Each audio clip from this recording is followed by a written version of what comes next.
We're here today with Shelly Young, co-author of Breakout of the Sugar Prison. Shelly, why did you and Paul write this book? Well, the reason that I wrote the book is out of just the ultimate compassion for anyone who has a sugar addiction. And my own personal recovery has been so extraordinary, and I'm so full of gratitude. And I'm just so overjoyed to be able to share the techniques and my own journey with other people, and it's a miraculous journey. And my co-author, Paul Harris, wrote the book because his mother actually had a serious sugar addiction, and he feels that she basically died from that. So that's his motivating factor for presenting his excellent nutritional program. So you both had personal experiences? Yes. Yes, we did. Hi, Shinzen. Hi. Can you describe the techniques or the methods of mindfulness? Well, mindfulness is a general process, and there are many mindfulness programs around the world at this point.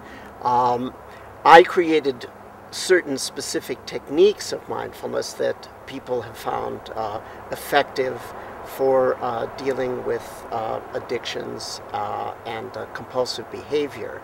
So it's important to distinguish mindfulness as a general process from mindfulness that is done in a specific method or in a specific tradition. So I'd like to answer your question at two levels. First, describe what mindfulness is, and then talk a little bit about what's specific about my techniques. So well, let's do that. What is mindfulness?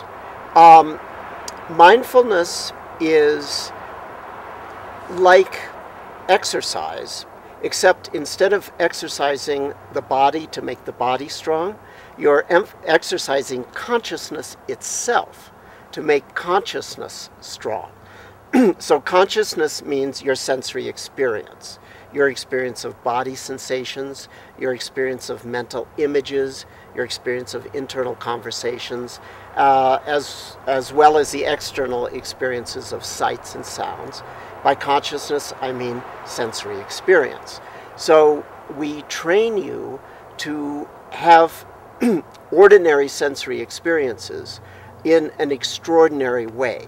And that extraordinary form of consciousness or extraordinary form of attentiveness is called mindfulness. So when a person thinks about mindfulness, the first thing they should think about is, okay, I'm going to do some systematic exercises, and as the result of that, my consciousness, my attention skills will be permanently strengthened, and I can use that new strength to live my life with less suffering and more fulfillment. So that's essentially what mindfulness does. In terms of specifically, what is that strengthened consciousness or strengthened attention? For one thing, everyone knows that sometimes they're more concentrated on what's relevant and sometimes they're more scattered.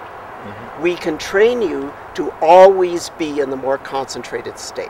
So one aspect of mindfulness training is we heighten your base level of concentration. The second thing that we heighten is your ability to just let sensory experiences come and go without fighting with them. It turns out when you fight with the thoughts and emotions, then that causes them to turn into suffering, and then that suffering distorts your behavior and perception.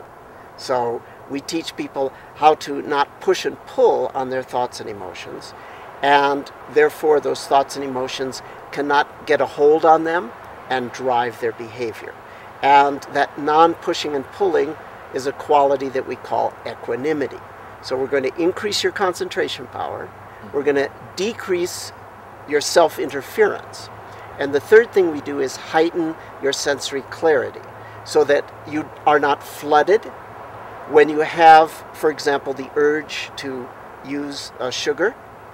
That urge comes up as body sensations, mental pictures, and internal talk. If you can keep each of those separate in awareness, It'll just be body plus mental image plus talk. That ability to keep it separate is sensory clarity. Most people can't keep those separate, so what happens is that you get body times image times talk, and that's when you get overwhelmed.